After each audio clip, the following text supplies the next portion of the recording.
into branches. But it was also like a mushroom, as light as sea foam, white but gradually turning dirty, elevated on a stem potentially deadly. They were too far away to be certain which mountain the mushroom cloud was coming from, but Pliny later discovered it was Vesuvius, some 30 kilometers from Misenum, where he and his mother Plinia were watching.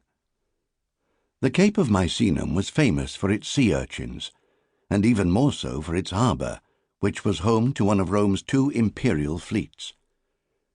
Its name preserved the memory of Maecenas, trumpeter of Aeneas, who fought alongside Hector in the Trojan War and escaped the burning citadel only to perish in a death he did not deserve.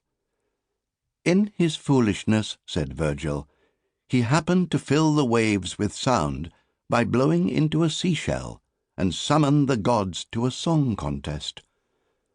Triton, son of the sea god Neptune, drowned him in his envy. It was in the course of gathering wood for Maecenas' funeral pyre, in the volcanic region of Cumae, that Aeneas discovered the golden bough that secured his entry to the underworld.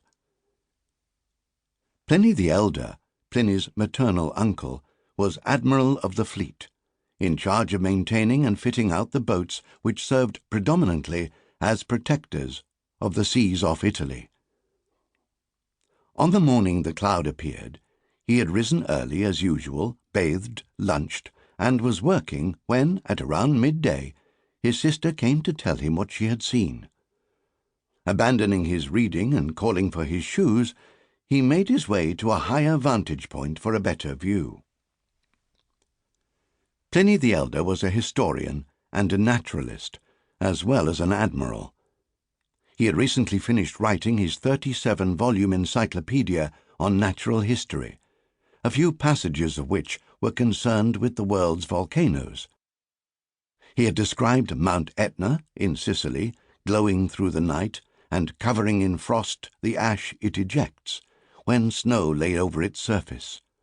He had described, too, the volcano Cophantus in Bactria, north of the Hindu Kush, and Mount Chimaira in Lycia, in southern Turkey, where the fires allegedly grew when it rained, but could be extinguished by earth or manure.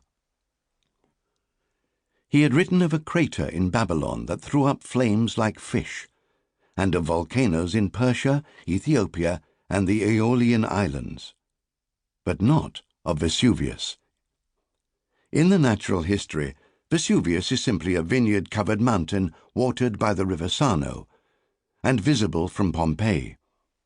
If Pliny the Elder knew it was a volcano at all, he thought it was extinct. He gave the impression that the region of Campania was too green and well-watered to burn, with plains so fertile, hills so sunny, glades so safe, woods so rich in shade, so many bountiful kinds of forest, so many mountain breezes, such fertility of crops and vines and olives, fleeces of sheep so handsome, bulls with such excellent necks, so many lakes and rivers and springs which are so abundant in their flow, so many seas and ports, the bosom of its lands open to commerce on all sides and running out into the sea with such eagerness to help mankind. Lucky Campania, mused Pliny the Elder, was where nature had gathered all her gifts. The grapevines were especially famous. An ancient wall painting from the region shows the wine god Bacchus, dressed in a handsome bodysuit of grapes, surveying the vines on the lower slopes of a mountain, in all likelihood Vesuvius itself. An enormous snake, the good spirit of vineyards, is depicted in the foreground of the painting. It was by snapping off these long, trailing vines, weaving them into ladders, and lowering themselves onto a plain beneath the slopes of Vesuvius, that Spartacus and his men had managed to launch a surprise attack on the Romans, drive them back, and take over their camp during their uprising in 73 BC. Almost a century after Spartacus was defeated, the Greek geographer Strabo